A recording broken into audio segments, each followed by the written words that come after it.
మిత్రులారా నమస్తే, నేను మీ Prasadamurthy. Welcome to promo talks. ఈ ఎపిస్టిన్ ఫైల్స్ చిన్న గాలి దుమారంలా మొదలయ్యి ముఖ్యంగా మన దేశంలో అది తుఫాన్లా విజృంభించి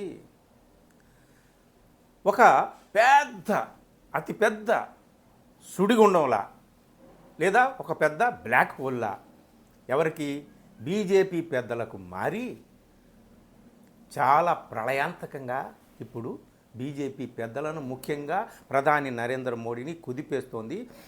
ఎప్పుడు ఎవరి రాజీనామా అయినా జరిగేటటువంటి అవకాశం ఉంది, ఏ పరిణామాలైనా జరిగేటటువంటి అవకాశం ఉంది మన దేశంలో. ఇది అంత తేలిగ్గా తీసేయడానికి వీల్లేదు. దీని నుంచి తప్పించుకోవడానికి బీజేపీ వాళ్ళు ఏం చేస్తున్నారు, అసలు లేటెస్ట్ పరిణామం ఏమిటి, దీనికి సంబంధించి విదేశాల్లో దీనికి సంబంధించినటువంటి వాళ్ళు ఎలాంటి నిర్ణయాలు చేసి చాలా కొద్ది నిమిషాల్లో చెప్తాను. దయచేసి వీడియో చివరి వరకు చూడండి. ఇప్పుడు ఏమిటి ఎపిస్టిన్ ఫైల్స్ ఏముంది, అంతా అయిపోయింది కదా అనుకోవచ్చు. రెండు విషయాలు ఇక్కడ చెప్పాలి. ఒకటి, ఎపిస్టిన్ ఫైల్స్ దానికి సంబంధించినటువంటి మ్యాటర్ ఫాలో అవుతున్న వాళ్ళకి అందరికీ తెలుసు. జెఫ్రీ ఎపిస్టిన్ అనేటటువంటి వాడు ఎవడు మైనర్ బాలికలని అపహరించి లేదా బ్లాక్మెయిల్ చేసి ఒక దీవిలో పెట్టి ప్రపంచాధినేతలకు, ప్రపంచ ప్రసిద్ధి చెందినటువంటి కార్పొరేట్ దిగ్గజాలకు, సెలబ్రిటీలకు తార్చినటువంటి అతి దుర్మార్గుడు. ఆయన చర్యలు బయటపడి ఆయన మీద నేరారోపణ నిరూపించబడి ఆయన జైల్లో పెట్టడం, జైల్లోనే ఆత్మహత్య చేసి చచ్చిపోవడం అనేటటువంటిది జరిగింది. ఇది అయితే అలాంటి దుర్మార్గాలు చేసినటువంటి వ్యక్తి వైట్ హౌస్నే ఇన్ఫ్లుయెన్స్ చేసేటటువంటి స్థితికి ఎదగడము, ఆ వైట్ హౌస్ ద్వారా ప్రపంచంలో ఉన్న అతి కీలకమైనటువంటి వ్యక్తులు కొంతమందిని తన గుప్పెట్లో పెట్టుకోవడానికి ప్రయత్నాలు చేయడము, ఆయన గుప్పెట్లోకి చాలామంది వెళ్ళిపోవడం అనేటటువంటిది కూడా జరిగింది. దీని మీద ప్రపంచం అంతా కూడా ఆ ఫైల్స్ వేల పేజీల ఫైల్స్ అన్నీ కూడా ఆయనతో జరిపినటువంటి, ఇతరులు జరిపినటువంటి, ఆయన జరిపినటువంటి సంభాషణలు, టెక్స్ట్ మెసేజెస్, మెయిల్స్ అన్నీ కూడా బయటపడుతున్నాయి, ఒక్కొక్కళ్ళ పేర్లు. సో ఇక్కడ రెండు విషయాలు మనం గమనించాలి. అమెరికాలో బయటపడుతున్నటువంటి పేర్లు పెద్దలు, బిల్ గేట్స్తో సహా ఎవరు కూడా ఏమీ స్పందించడం లేదు. అదంతా ట్రాష్ని కొట్టిపడేయచ్చు. ట్రంప్ పేరే వందల సార్లు వచ్చింది. అయితే ఆయన అధికారంలో ఉన్నాడు కాబట్టి ఆయన మేనేజ్ చేసుకుంటూ ఉండవచ్చు. కానీ ఇది భారతదేశాన్ని కుదిపేస్తోంది, బ్రిటన్ని ఆల్రెడీ కుదిపేసింది. ఇక్కడ భారతదేశంలో జరుగుతున్న దానికి మన నేతల నుంచి వస్తున్నటువంటి స్పందన ఏమిటి, బ్రిటన్లో జరుగుతున్నటువంటి దానికి అక్కడ వచ్చినటువంటి స్పందన ఏమిటి పోల్చి చూసుకోవాలి. ఇది ఏ రకంగా పరిణమించవచ్చు, ఎవరి రాజీనామాకు దారి తీయవచ్చు, లేదా ప్రభుత్వానికి కింద ఏ విధమైనటువంటి భూకంపం ఇది సృష్టించవచ్చు. ఈ ఎపిస్టిన్ ఫైల్స్ వివాదం అనేటటువంటిది 4-5 నిమిషాల్లో మాట్లాడుకుందాం. ఫస్ట్ ఆఫ్ ఆల్, మోడీ పేరు ఉంది మనకు తెలుసు.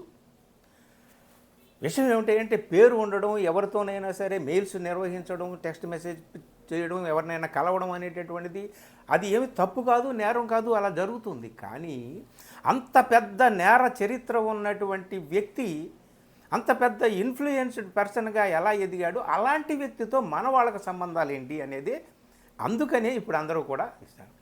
ఇప్పుడు మన ఇండియాలో ఏం జరుగుతుంది, మోడీ ప్రస్తావన వచ్చింది ఎపిస్టిన్ ఫైల్స్లో, మెయిల్స్లో. అలాగే అనిల్ అంబానీ చాలాసార్లు ఎపిస్టిన్తో డైరెక్ట్గా సంభాషించాడు. మెయిల్స్ ద్వారా, టెక్స్ట్ మెసేజెస్ ద్వారా ఆయన సంభాషణ సాగింది. ఆ సంభాషణ కూడా ఎందుకు అంబానీ కోసం కాదు, మోడీ కోసం జరిగినట్టుగా కూడా అవన్నీ కూడా బయటకు వచ్చాయి కదా, మీరు ఫాలో అయ్యారు కదా. సో మోడీ నోరు మెదపటం లేదు. అంబానీ కూడా ఈ విషయంలో ఏ విధమైనటువంటి రెస్పాన్స్ సరిగ్గా మనకి రాలేదు. ఇకపోతే మూడో వ్యక్తి, మోడీ ప్రభుత్వంలో కీలకమైనటువంటి మంత్రి పదవిలో ఉన్నటువంటి పెట్రోలియం మంత్రి హర్దీప్ సింగ్ పూరి. ఆయన పేరు ఇప్పుడు ప్రతిపక్షాలు పట్టుకొని గగ్గోలు పెడుతున్నాయి. నిన్న పార్లమెంటు భవనం దగ్గర ధర్నా కూడా చేసి ఇమీడియట్గా హర్దీప్ పూరి రాజీనామా చేయాలి అని. ఎందుకంటే హర్దీప్ పూరి స్వయంగా ప్రెస్ కాన్ఫరెన్స్లు పెట్టి నేను ఐ మెట్ ఎపిస్టిన్ అని చెప్తున్నాడు. ఆయన నేను 3-4 సార్లు అధికారికంగా కలిశాను అని చెప్తున్నాడు. ఎప్పుడు కలిశాడు ఏమిటి అనేది టైం లైన్ కాదు. ఆయన ఎప్పుడు ఇక్కడ క్యాబినెట్లో మినిస్టర్ అయ్యాడు అనేటటువంటిది కాదు. ఆయన మినిస్టర్ అవ్వకముందు కలిసిన, మినిస్టర్ అయిన తర్వాత కలిసిన, ఆ వ్యక్తితో కలవడం అనేటిది ఎందుకు అనేటటువంటిదే కీలకమైనటువంటిది. ఇంకోటి ఏమిటి అంటే ఇక్కడ డిజిటల్ ఇండియా ప్రాజెక్టు స్టార్ట్ కాకముందే ఎపిస్టైన్కి తెలిసింది. ఎలా తెలిసింది ఏమిటి అనేది ఈయన ద్వారా తెలిసింది అనేటటువంటిది ఒక వార్త వస్తుంది. ఏది ఏమైనా నేను ఆయన్ని కలిశాను 3-4 సార్లు. అయితే ఎపిస్టైన్ నిర్వహించినటువంటి ఆ దుర్మార్గమైన అసాంఘికమైన కార్యకలాపాలకు నాకు ఏమీ సంబంధం లేదు, నేను వ్యాపార నిమిత్తము దేశం కోసం కలిశానని చెప్పి ఈయన ఏదో చెబుతున్నాడు. ఈయన కలిశానని ఒప్పుకుంటున్నాడు కాబట్టి మీరు రిజైన్ చేయండి, ఆయన్ని దింపండి పదవి నుంచి అని చెప్పి ప్రతిపక్షాలు గగ్గోలు పెడుతున్నాయి. దీని వెనక ఏమిటయ్యా అంటే అమెరికాలో ఎవరు కూడా పట్టించుకోవటం లేదు. దీన్నంతా ట్రాన్స్ అని కొట్టి పాడేస్తున్నప్పటికీ కూడా బిల్ గేట్స్ లాంటి దిగ్గజాలు కానీ ట్రంప్ లాంటి వాళ్ళు కానీ యూకేలో దీని ప్రకంపనలు భయంకరంగా మారాయి. అక్కడ పీటర్ మ్యాండల్సన్ అని ఈయన,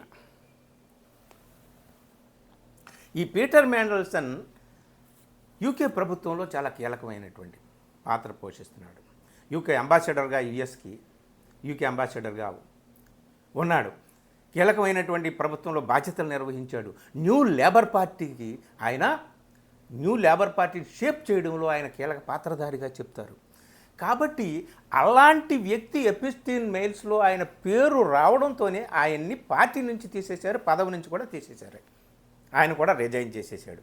సో యూకేలో ఒక రకమైనటువంటి స్పందన, యూకేలో ఒక రకమైనటువంటి చర్య, యూకేలో ఒక రకమైనటువంటి ఈ మొత్తం ఎపిస్టైన్ ఫైల్స్ని తీసుకొని యూకేలో వ్యక్తమవుతున్నటువంటి ఆ ప్రకంపనలు మన ఇండియాలో నాయకుల నుంచి ఎందుకు రావడం లేదు అనేటటువంటిదే చాలా కీలకమైన ప్రశ్నగా మారింది. ఇప్పుడు ప్రజలందరికీ అర్థమవుతుంది.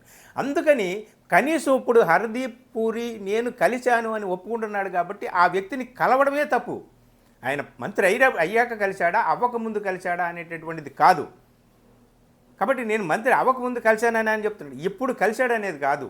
నువ్వు ఎప్పుడు చేసినా తప్పే కాబట్టి ఆ తప్పుకు శిక్ష అనుభవించవలసిందే కాబట్టి నువ్వు రిజైన్ చేయి, లేదంటే ఆయన్ని మీరు మంత్రి పదవి నుంచి తొలగించండి అని చెప్పి ప్రతిపక్షాలు పట్టుబట్టాయండి. విషయం ఏమిటాయి అంటే ఇప్పుడు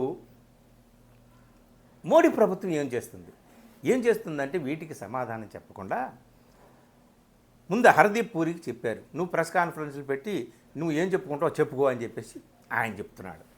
ఇంకో పక్క నిషికాంత్ దుబే లాంటి వాళ్ళకి, గిరిరాజ్ సింగ్ లాంటి వాళ్ళకి, అలాగే విదేశాంగ మంత్రి జయశంకర్, వీళ్ళ మంత్రులని అందరినీ కూడా రంగంలోకి దింపి ఒకళ్ళేమో నెహ్రూ ఫైల్స్ని తీసి నెహ్రూ కాలంలో నెహ్రూ మీద వివాదాస్పదమైనటువంటి పుస్తకాలు రావడం, నెహ్రూ మీద వివాదాస్పదమైనటువంటి దృశ్యాలు, వీటికి సంబంధించినటువంటి వార్తలు వాటినన్నింటినీ కూడా ప్రచారం చేయండి అని చెప్పి ఒకళ్ళు గిరిరాజ్ సింగ్ అప్ చెప్పారు ఒక మినిస్టర్కి, మీరు ఆ పనిలో ఉండండి. మీరేంటో వాళ్ళ గురించి వీళ్ళ గురించి చెప్తున్నారు, ఏదో పేరు వచ్చినందుకు మా పేర్లు చెప్తున్నారు, నెహ్రూ రాసలీలల్లో మునిగిపోయాడు, ఆయన ఏమైనా లీలలు తక్కువ, మీరు ఆ వారసుడిగా వచ్చాడు ఈ రాహుల్ గాంధీ ఏమిటి ఈయన పెద్ద పద్ధతిలాగా మాట్లాడుతున్నాడని చెప్పడం కోసం ఒక మినిస్టర్ని అప్ చెప్పేశారు ఆ పనికి.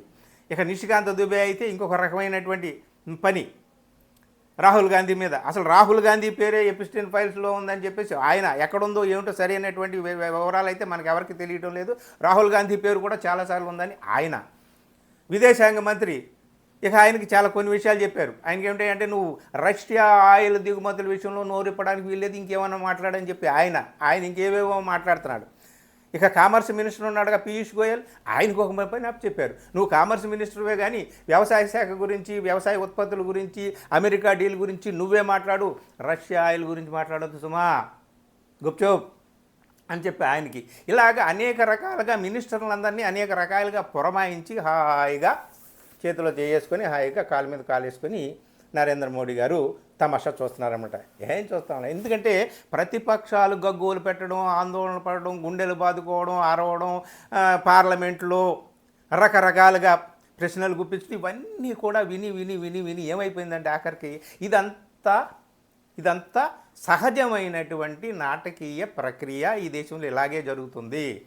అంటే ప్రతిపక్షాలు చేసేదంతా కూడా ఒట్టి నాన్ సెన్సు ట్రాష్ ఏమీ లేదు దానికి బలం అని ఇలా ఊరుకోవడం వల్ల ప్రజలకు చెప్పడం కోసం వాళ్ళు అలాగా ఆ విధమైనటువంటి టాక్టిక్స్ ఫాలో అవుతున్నారు. ఇక్కడ ఏమిటయ్యా అంటే హర్దీప్ పూరిని నిజంగా బర్తరఫ్ చేయొచ్చు, ఆయన మంత్రి పదవి నుంచి ఆయన తొలగించడానికి ఇబ్బంది ఏమీ లేదు మోడీకి. తొలగిస్తే నిజంగా కూడా ఇదిగో బ్రిటన్లోనే కాదు మన దగ్గర కూడా నిజాయితీ నిలబడి ఉంది. ఇక్కడ ఇక్కడ మన దగ్గర కూడా హుందాగా స్పందించడం అనేటటువంటిది ఉందే, అది ఉంది ఇక్కడ కూడా అని మనం అందరం కూడా అనుకుంటాం, తప్పులేదు. కానీ నరేంద్ర మోడీ నిజంగా హర్దీప్ పూరిని ఈ ఎపిస్టీన్ ఫైల్స్లో ఆయన పేరు వచ్చినందుకు తొలగిస్తే మరి మునిగిపోయేది ఎవరు?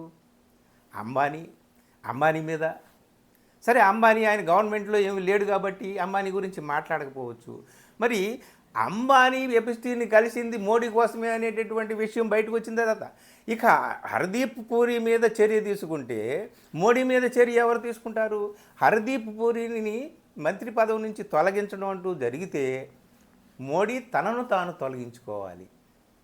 తనను తాను ఈ మొత్తం వివాదం నుంచి బయటపడేయడానికి తనను తాను పదవి నుంచి తొలగించుకోవాలి. ఇంకెవరు తొలగించలేరు. ఆయన ఏంటంటే డైరెక్టు భగవంతుడితో డైరెక్ట్ రిలేషన్ ఉన్నటువంటి నాన్ బయోలాజికల్ ప్రైమ్ మినిస్టర్ కాబట్టి అందుకనే నిండా మునిగిపోయి ఉన్నారు ఇప్పుడు బీజేపీ పెద్దలు, ముఖ్యంగా నరేంద్ర మోడీ.